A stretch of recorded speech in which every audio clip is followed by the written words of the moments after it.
How is everybody today? Well, I'm feeling a little better today. Myself, you'll probably notice last time I was kind of a fizzle because I'm trying to adjust my medicine. You know, when you get to a certain age, your body just kind of begins to collapse like a brick house that's been bombed. And so I'm trying to adjust my eating and medicine for a new diagnosis of diabetes. In fact, the doctors have looked at everything in my body the last few months except my gizzard. And they're probably going to look at that next week. I go in again. But I hope that you have been doing your reading and that you'll be willing to jump in when there's something that you have read and do not know how to connect or do not understand, because that's very important in this course. Now, last time we talked about early Christianity, and one of the things that we noticed was that ethics was much simpler in early Christianity because it had not yet run into Greek philosophy and philosophical ways of thinking. And ethics is the intellectual evaluation of morality. Most early Christians did not get involved in much of an intellectual evaluation of morality. They were really almost pure deontologists, like we talked about a while back. That is, they simply saw the command of God, and the command of God was their command, and so they tried to do it. For instance, in terms of violence and self-defense and other kinds of things, they just heard what Jesus said. If someone strikes you on one cheek, you turn the other cheek. And therefore they assumed that that was an ethic for the whole of their lives and the whole of their communities, because there wasn't yet even a possibility of Christian ethics having much impact on the community outside of the Christian churches. So the early Christian ethics was really primarily and almost exclusively an ethics of the kingdom of God, in the sense it was an ethic of the Christian community. It is still primarily that. And for that reason, most modern ethicists, just like the reformers, actually attempt to go back to the biblical basis for ethics more than was done, say, in the Middle Ages. In the Middle Ages, philosophical ethics had become so developed and so complex, people just assumed that their ethics were biblical. And so it takes an effort, it takes an intellectual program, so to speak, to try to look at Christian ethics, or try to look at Christian morality and see how it comports with the origins of the Christian faith that are found in the revelation of God, the revelation of Christ, and the revelation that Christians have in the Bible. Because even the Pope in the 20th century assumes that his ethical letters, which he issues quite often, are based primarily in the Bible. He knows that they are not based totally in the Bible because there have been 2,000 years of Christian history since the writing of the Bible. And one of the things that the Pope takes into consideration when he issues an encyclical about some moral subject is what later came to be known after the early church as natural law. There's no discussion of natural law in the New Testament. There's just discussion of positive law. That is, Jesus said, God said to do this, and you do it. Jesus said to do this, and you do it. You may not know why. It may take you a long time to understand why. For instance, it takes some guys a long time to understand why the Bible says thou shalt not commit adultery. By the time they understand it, it's too late. It takes a long time sometimes for people to understand the importance of forgiveness. And by the time they learn the importance of forgiveness, they've lived lives with a great deal of misery because they're unable to have good relationships with people, because we find out that everybody is fallible and everybody doesn't do right all the time. So if we don't have a fairly developed concept of forgiveness, then our marriages can't last very long, our relationships with our friends can't last very long, and our relationships with the wider community can't last very long. So ethics basically is kind of deliberating upon the meaning of moral laws. And the early church, after the writing of the New Testament, began to deliberate on the meaning of moral laws by using tools that were available to them when they came into European society. These were the tools of philosophical ethics. I've emphasized that the Bible is not a philosophy book, and Christian ethics are not primarily a philosophy. They're not even primarily ethical principles. Christian ethics, just like the Christian faith, is primarily a story. You learn how to live your story by learning how God and Jesus Christ lived their story. In other words, if we want an example of what it means to love, the example of what it means to love in Christianity is the love of God, or the love of Jesus Christ. So in that sense, it was simpler. They just reverted to the concept of revelation. And some of the early Christian ethicists, such as Tertullian, reacted very strongly against using ethical principles or ethical rational discussion from the philosophers. But it happened. In other words, Christians still argue whether it was inevitable, because there have been throughout Christian history Christians who have managed all the way through that history to reject the use of traditional philosophical thought in trying to explicate Christianity. And sometimes that turn of mind creates, for instance, some extreme sectarianism, where people have no basis upon which to have anything in common, even with some other Christians, much less anything ethically in common with the surrounding culture. People like Clement of Alexandria, we're talking about the 2nd century, 100 years, Clement was born more than 100 years after the death of Christ. And he was a Greek philosopher in the traditional sense, in that he believed, even after he became a Christian, that the Greek philosophers were predecessors to the Christian faith. Especially for the Gentile Christians, it's not exactly like, but similarly to the fact that the Old Testament and the Jewish faith was a predecessor to Christianity for Christian Jews. So they sometimes argued whether Socrates would go to heaven. Well, somebody like Tertullian may just say, well, no, Socrates isn't going to go to heaven. Socrates was a pagan. But somebody like Clement of Alexandria might argue that Socrates could go to heaven because Socrates was, in a sense, a conduit of the natural law of God. And the natural law of God can be discerned through human wisdom. It has to be fine-tuned, and it has to be transformed by the Christian message. But there's still a basis there for commonality. And as a philosopher, Clement of Alexandria and Origen, these were two guys in what is called the Alexandrian school. The greatest Christian theologians in the early centuries were Africans, North Africa. Clement of Alexandria and Origen were from Alexandria, Egypt. Augustine was from another part of North Africa, which is included now in Algeria.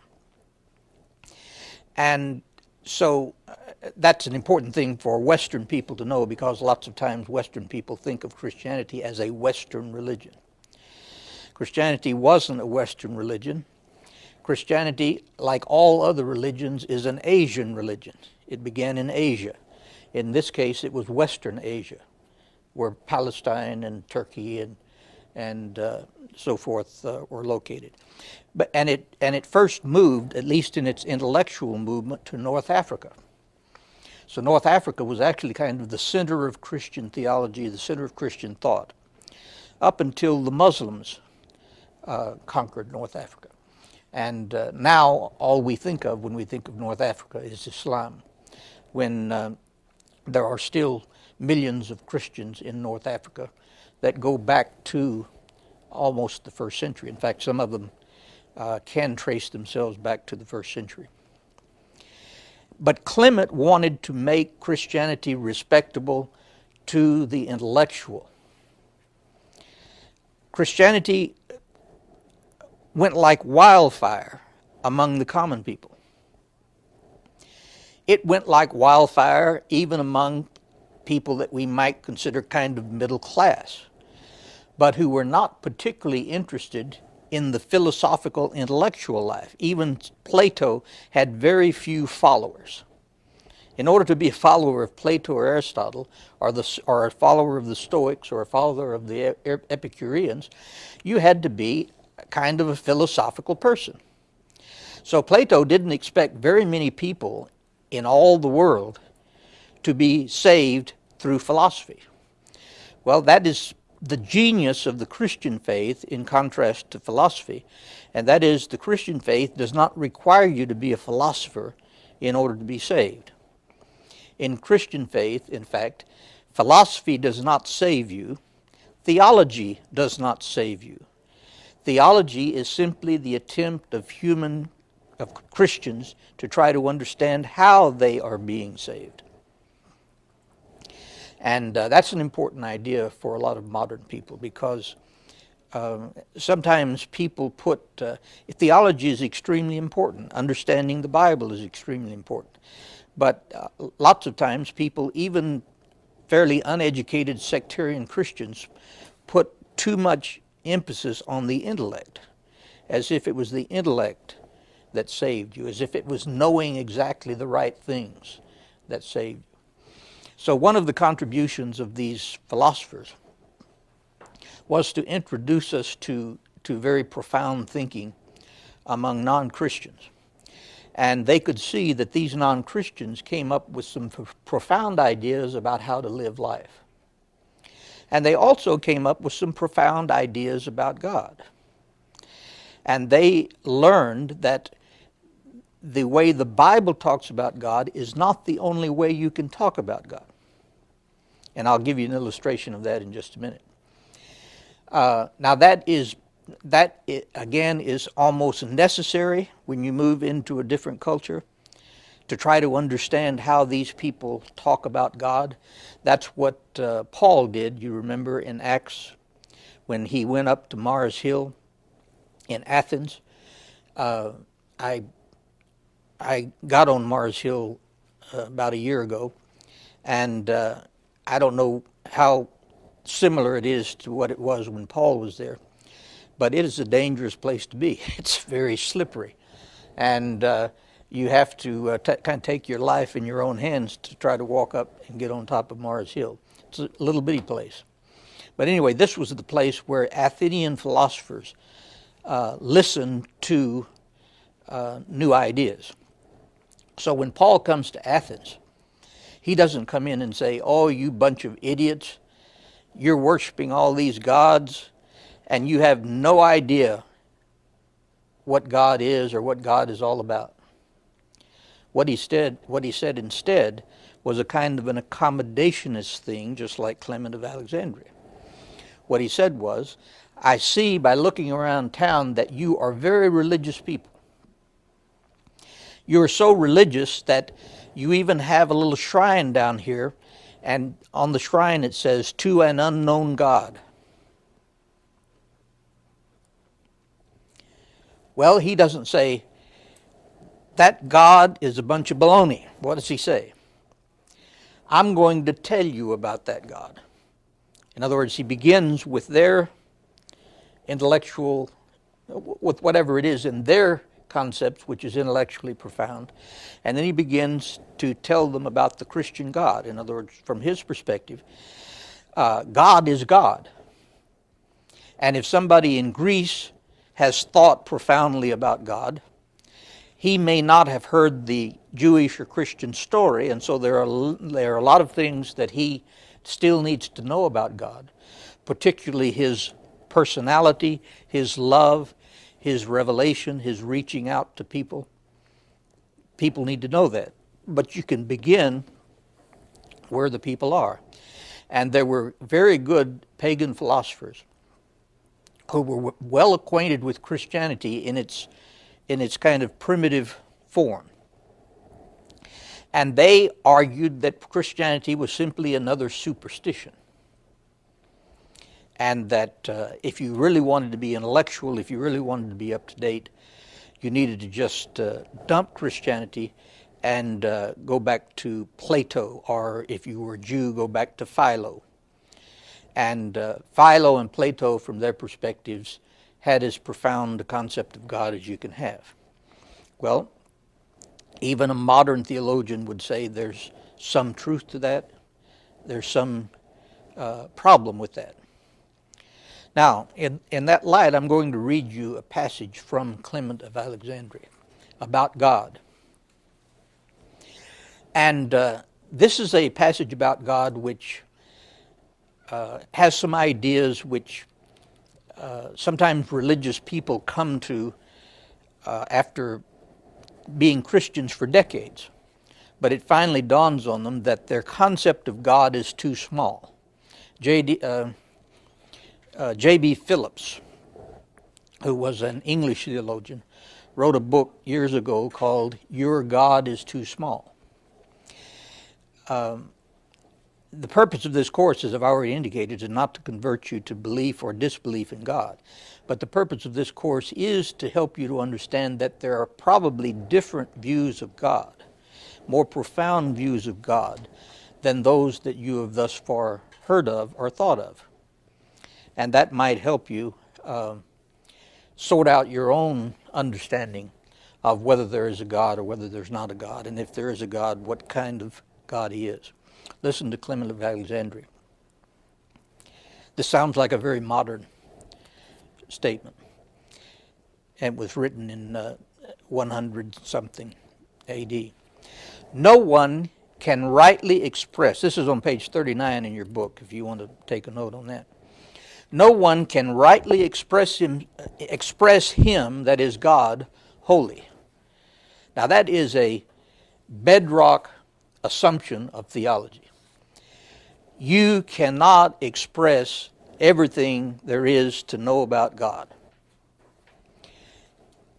It's what philosophers call epistemological humility. Just like you have to have humility about the way you live your life, you have to have humility about the power of your intellect.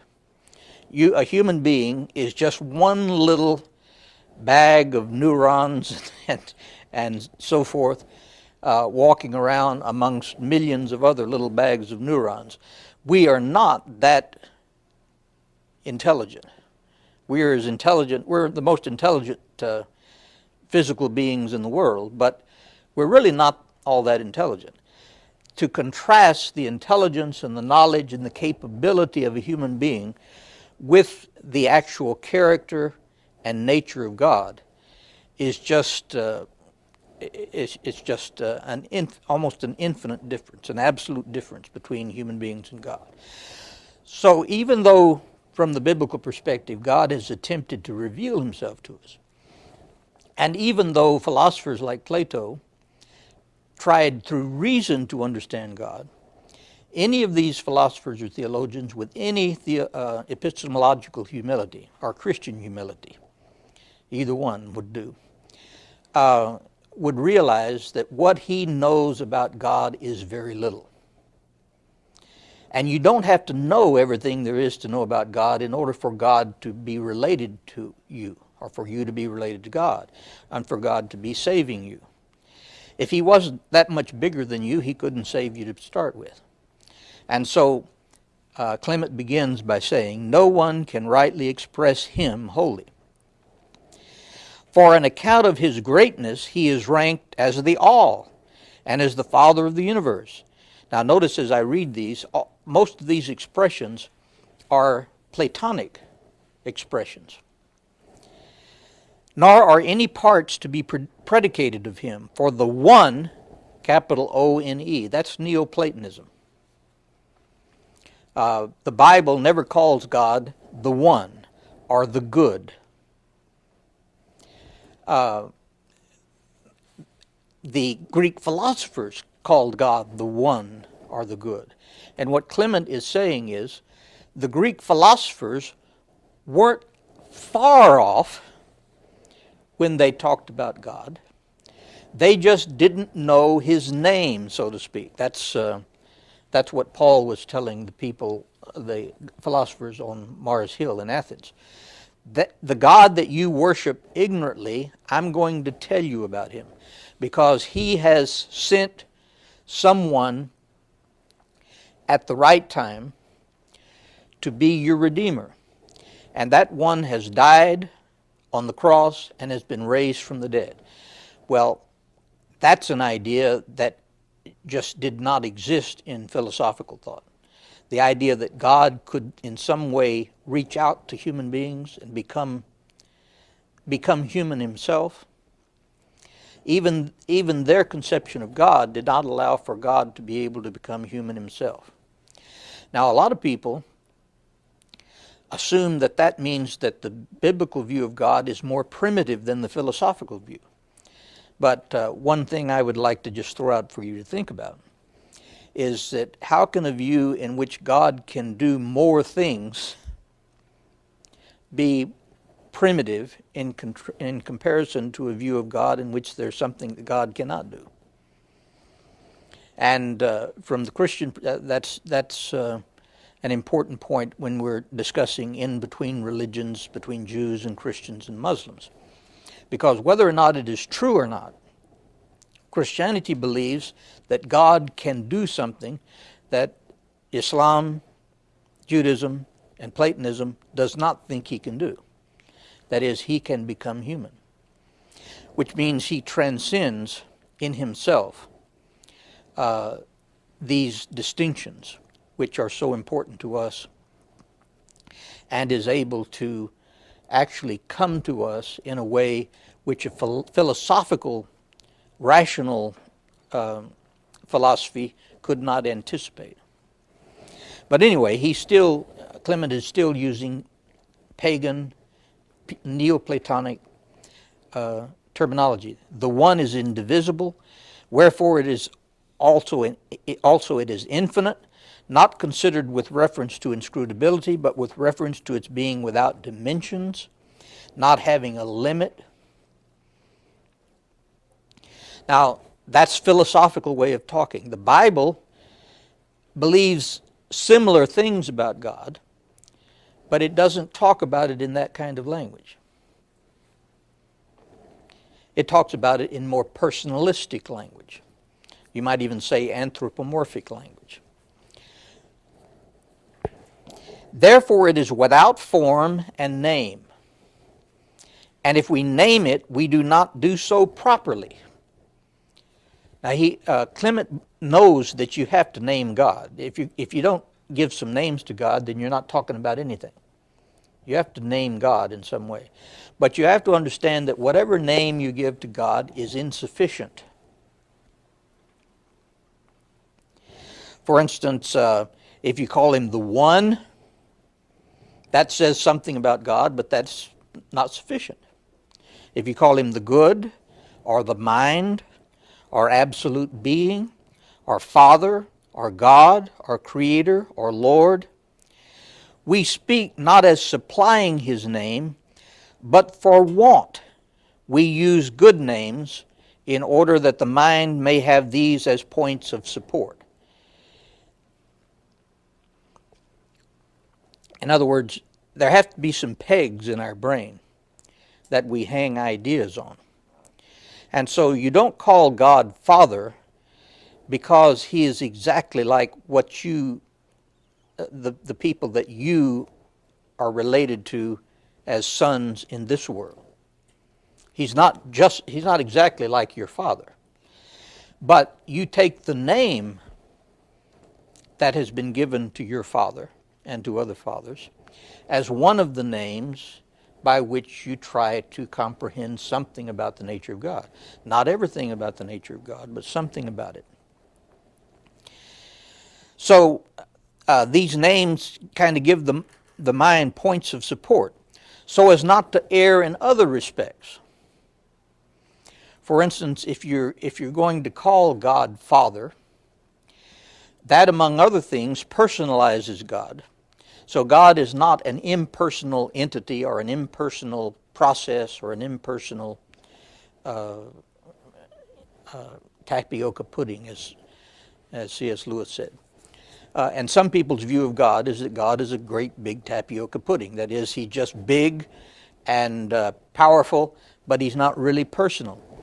In that case, from the perspective of Christian theology, that conception of God is more primitive, because a conception of God in which God is not personal is historically more primitive than a conception of God in which he is personal.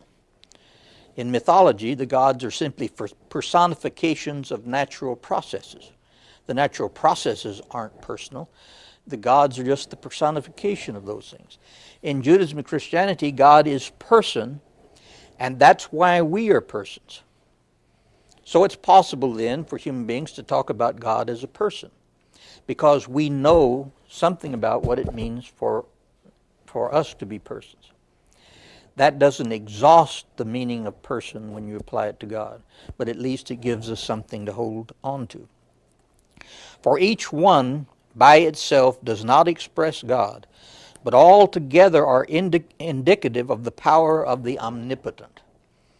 There again, omnipotent is an Aristotelian word. You don't go to the Bible to find omnipotent, omniscient, omnipresent.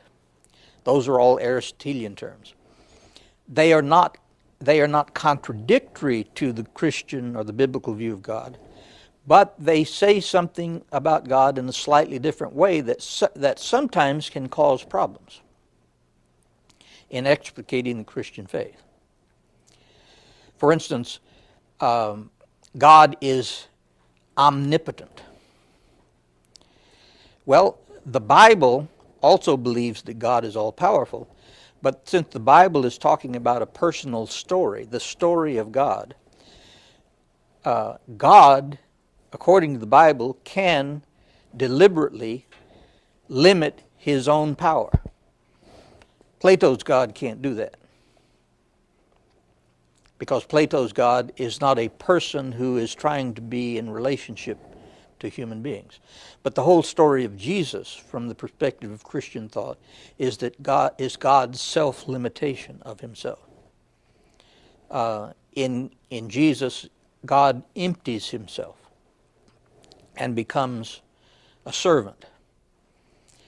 The one doesn't even contemplate such a thing.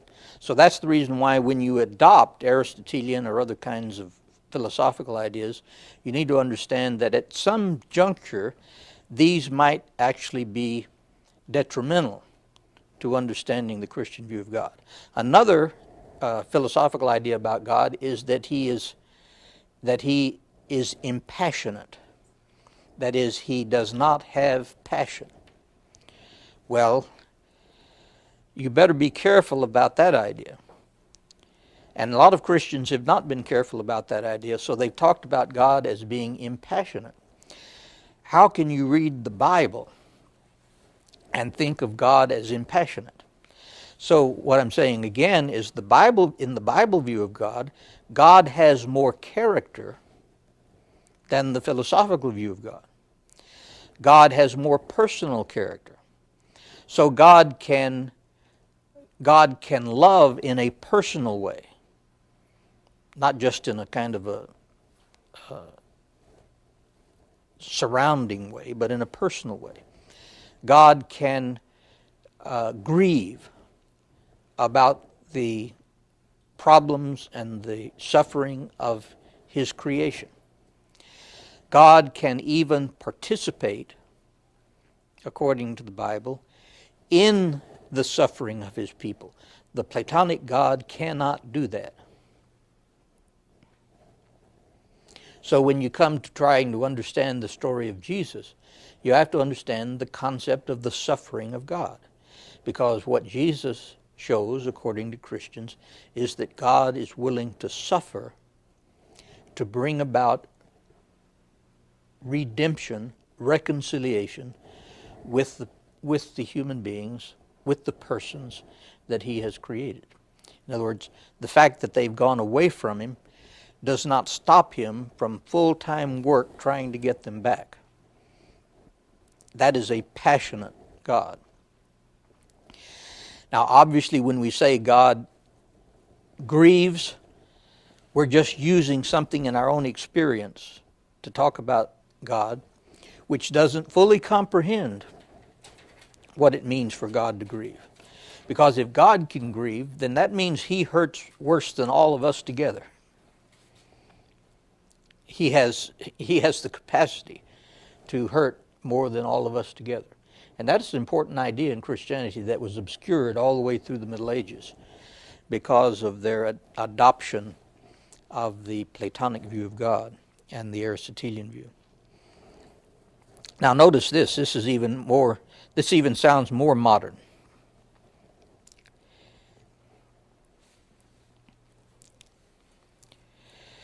Clement himself shows a remarkable flexibility, at least for the times, in his choice of symbols and descriptive metaphors for God. Thus, while typically referring to God in masculine terms, as the Bible does, he can write, and this is a quote from Clement of Alexandria in 100 and something AD, in his ineffable essence, he is Father. In his compassion to us, he became Mother. The Father, by loving, became feminine. We know modern feminist theologians think they invented that idea. That is an idea which you can still find all the way through medieval theology. That does not mean that the term mother takes the place of the term father in the doctrine of the Trinity. It doesn't do that. But the doctrine of the Trinity, from the perspective of these philosophical theologians, was a profound enough doctrine that certainly it could include the feminine. God is not a male. He transcends being a male. He's also not a female. He transcends being a female. But since he is the creator of all things male and female, and since he teaches by revelation that we should act in certain ways, there are certain ways that because of male testosterone, males will act in a different way from the way females will act. Well, God has the capacity to act sometimes in a more feminine way. Now that may sound like female chauvinist pigism, I don't know, but these theologians certainly are not trying to say that men and women are not different. In fact, they're saying the opposite. Men and women are different. They're not yet discussing the social equality of men and women, but men and women are different, and God has created men to have certain characteristics that women do not have and have to have men for, and he created women to have certain characteristics that men as a whole do not have. There's nothing absolutely rigid about that, because our social roles obviously can change depending on the society and sociology and so forth. But one of the things that a lot of modern feminism has lost, it seems to me, is that is that the oppression of women by males over the centuries is so sinful and so wrong because it has not allowed the unique sensitivities and sensibilities of women to make up very much of how a culture acts and how a culture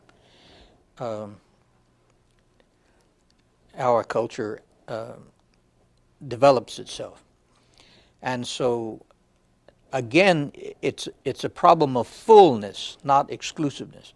From the perspective of these Christian writers, we should let all of our masculinity free, all of our femininity free, and people should be, if they're men, they should be men. If they're women, they should be women, and there's nothing wrong with that. Just like there's nothing wrong with being a human being. And human beings are men and women. There's nothing wrong with that. There's nothing wrong with being a child. When you're a child, there's some characteristics. For instance, Jesus talks about one characteristic of children that is of a higher spiritual level than of adults, and that is a child's ability to have faith in a kind of an unalloyed, pure way. There's nothing wrong with that. Anyway, the reason why I quote all this is to show that philosophical and intellectual high levels of Christian theology didn't wait for modern people. Modern people have what C.S. Lewis calls a chronological snobbery.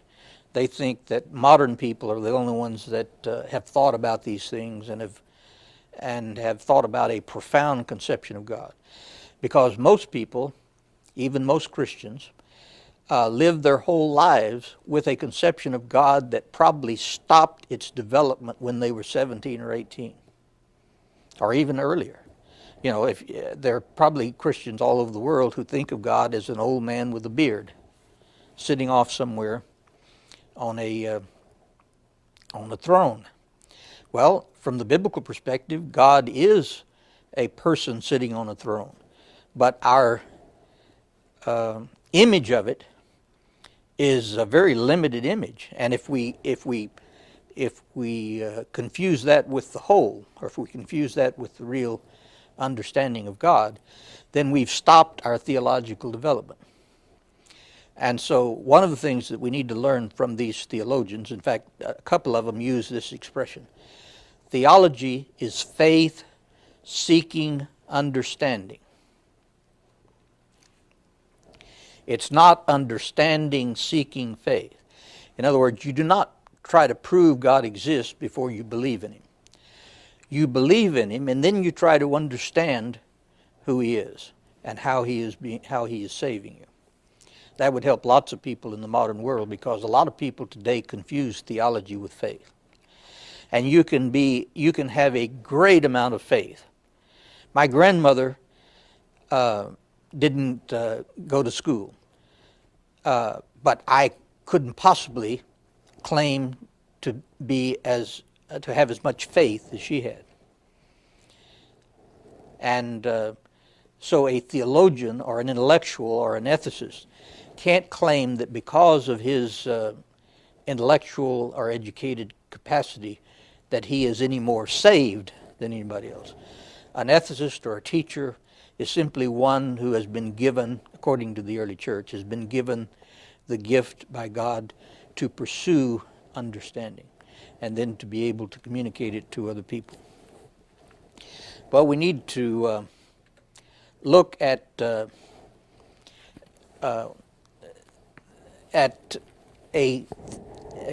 thinker who is even more substantially important for the history of the Christian church, and that's St. Augustine. Augustine was born to a Christian mother and a pagan father. He was not a Christian until he was in his 20s. In the meantime, he did just about everything there was to do in a pagan society. In fact, he did so much that his conscience hurt him the rest of his life. He was especially evidently supplied with a over amount of testosterone. And so he did all kinds of things during his life, including having at least 2 concubines, or 2 mistresses, I guess we would call them today. But he lived with this mistress for several years, had a child. Augustine had a child, so there's probably somebody in Houston who is a descendant of Augustine. Probably doesn't know who it is. But Augustine had a child. But after he had his child, he was so sensitive to wanting to be moral that he thought the way to be moral was to give up sex. And so he became a Manichae. And the Manichaees were the most extreme group that sometimes even call themselves Christians, but they were the most extreme group in their understanding of the goodness of matter. They just believed matter was evil. And if matter is evil, then the human body is evil. And if the human body is evil, then enjoying good food is evil. Enjoying sex is evil. Enjoying all kinds of things are evil. Well, that appealed to Augustine because he figured that the way to cleanse his soul. That is a very powerful spirituality. You know, we hear a lot of words, a lot of talk these days about spirituality. Spirituality is not one thing. There are all kinds of spiritualities. There's a spirituality that thinks that matter is good. There's a spirituality that thinks that matter is evil. And a lot of the spiritualities that are arising in the United States tend almost to the Manichae or to the Gnostic, because they don't pay much attention to the value and the goodness of human life in this world, the human body. Christian ethics deals with embodiment. We are embodied. We are not spirits. We are embodied. One of the ethical principles we might get from what I said at the beginning of this class is that when your stomach hurts, your whole body hurts. That's kind of an ethical principle. That means that you have to pay attention to your bodiliness. And sometimes the reason why your body hurts is because you've done something unethical. You've not treated your body as the temple of God, or you've not treated your body in the light of the fact that you have people who depend on you. One kind of example of that is modern medicine has produced all kinds of remedies and helps for diseases that couldn't be helped before. Both of my children would be dead right now if they had been born the same year I was born, because they have both had problems which, if they had been born the year I was born, they would have died. And so we can be thankful that these kind of things have been provided to us. And we can also consider it an ethical decision as to whether we take advantage of these or not. In other words, if, for instance, I'm diagnosed with sickle cell anemia, or I'm diagnosed with diabetes or something like that, or I'm diagnosed with very high blood pressure, it's really an ethical decision as to whether you take your medicine or not. Why is that an ethical decision? Why is that a social decision? Sometimes we think that's just an individual decision. It's my body, I can do what I want to with it. But think about that. How is embodiment important for Christian ethics? Why would it possibly be immoral for me to refuse to take my medicine now that I have it? Yeah. Well, I guess if you believe that your body truly is the temple of God, then you would do anything that's humanly possible to keep that, to preserve that for as long as possible. Yeah. That deals with the ethical responsibility to your body itself.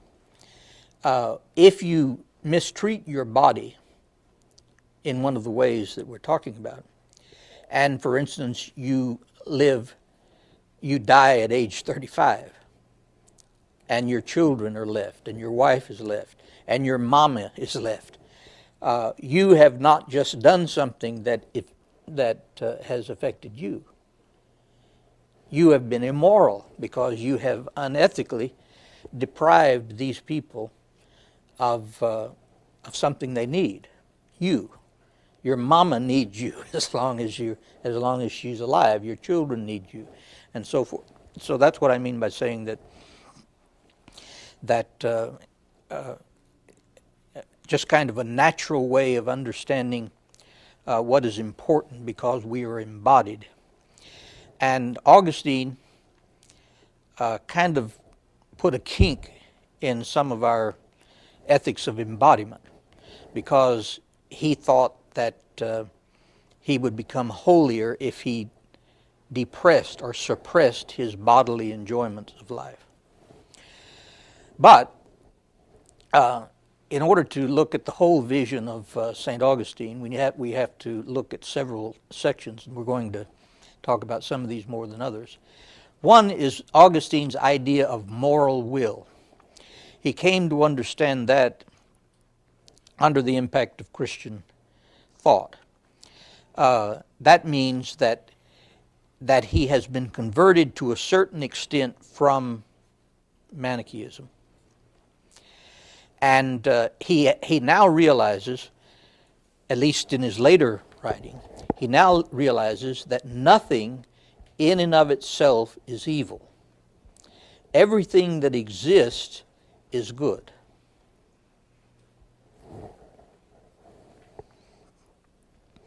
Well, if everything that exists is good, sometimes when we're studying Genesis in one of my other classes, and Genesis says that God created this, and he said, it's good. And he created this and says it's good. Well, somebody always says, well, what about sin? Doesn't sin exist?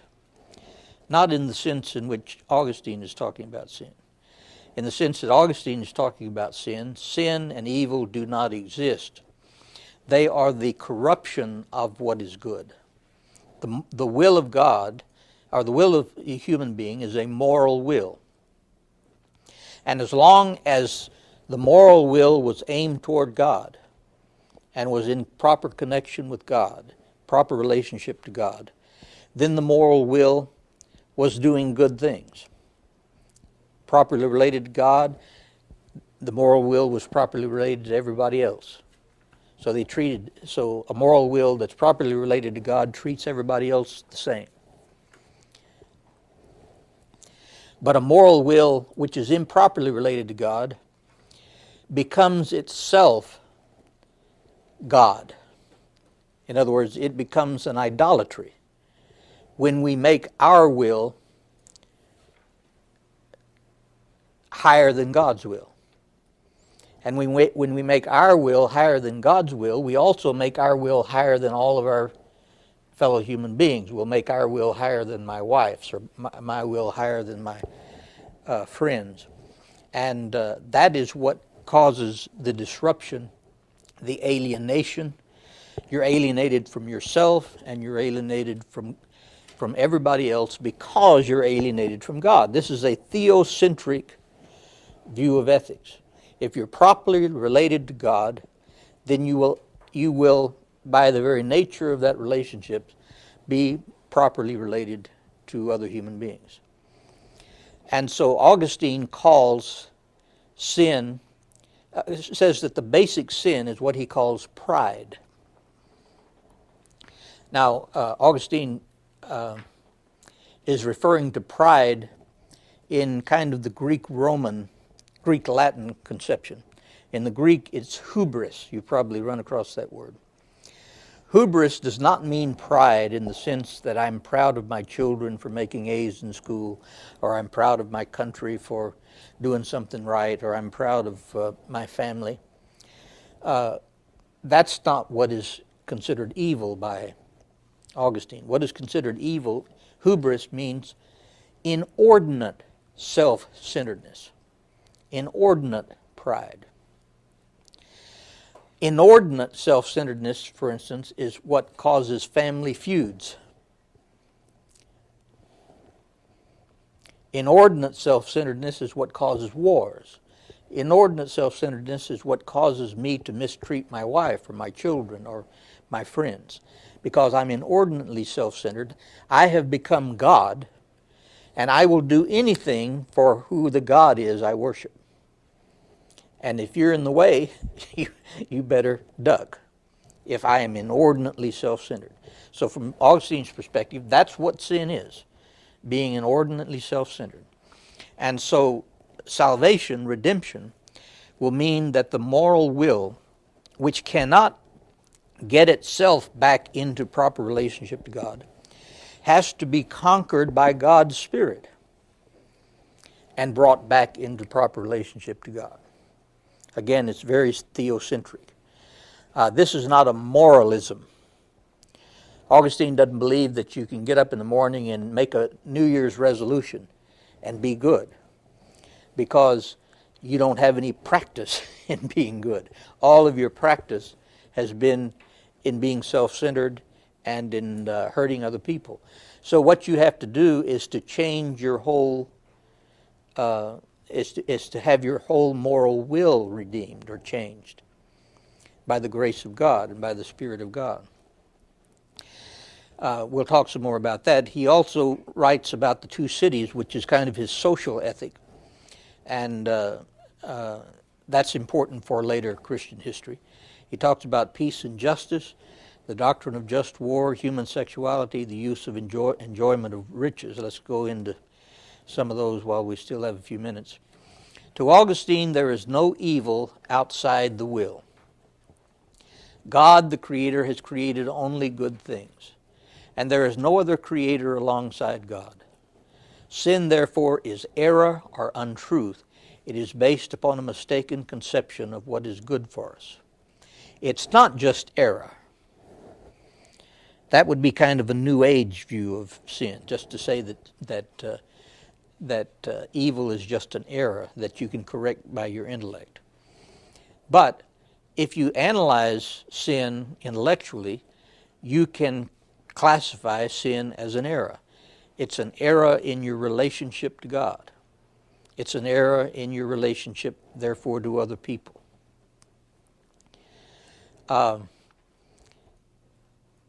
Augustine, just like Clement and some of these other older folks, talk about everything that exists is good, because it is the creation of God who is good, and God cannot create something that's evil. Even in the story of Satan, or the story of the devil, you know, the popular story of the devil is that the devil was an angel who stood before God and for some reason rebelled against God. Well, the Bible doesn't talk much about that subject. But the reason that story makes some sense to Christianity is because it clears God from making evil. That is, even Satan was not created evil.